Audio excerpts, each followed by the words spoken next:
అనుకోకుండా మాకు ఈ కాయలు అయితే భలే చిక్కినాయి. హాయ్ ఫ్రెండ్స్, ఇప్పుడు మీకు కొన్ని కాయలు అయితే చూపిస్తాను. నేను అవి తిని కూడా ఇంచుమించు 3 సంవత్సరాలు అయితే అవుతా ఉన్నది.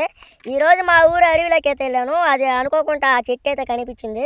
ప్రజెంట్ అయితే ఇప్పుడు మీరు చూస్తున్నారు కదా, నా వెనకాలైతే ఉన్నది. ఇప్పుడు ఆ కాయలు అయితే చూద్దాం రండి ఫ్రెండ్స్. ఇదే ఆ చెట్టు. మేము వచ్చేసి ఈ చెట్టుని మేము గుబ్బలకాయ చెట్టు అంటాము. మనం వచ్చిన దానికి మన అదృష్టానికి ఇగో 2 కాయలు అయితే ఉన్నాయి. ఆ సైడ్ అయితే 2 కాయలు ఉన్నాయి. నేను చెప్పాను కదా ఇందాక 3 సంవత్సరాల తర్వాత అయితే ఈ కాయలు తింటున్నాను అనేసి. ఇప్పుడు ఈ కాయలు అయితే కోద్దాము.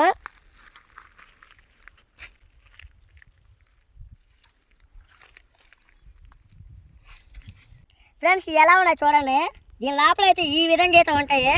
దీంట్లో ఉన్నది కదా, దీని లోపల ఉన్న గింజను అయితే తీసేసి ఈ విధంగా అయితే తినాలి. టేస్ట్ ముట్టుకైతే సూపర్ ఉంది. మీరు ఎప్పుడైనా ఇది తినుంటే తప్పకుండా అయితే ఒకసారి కామెంట్ చేయండి.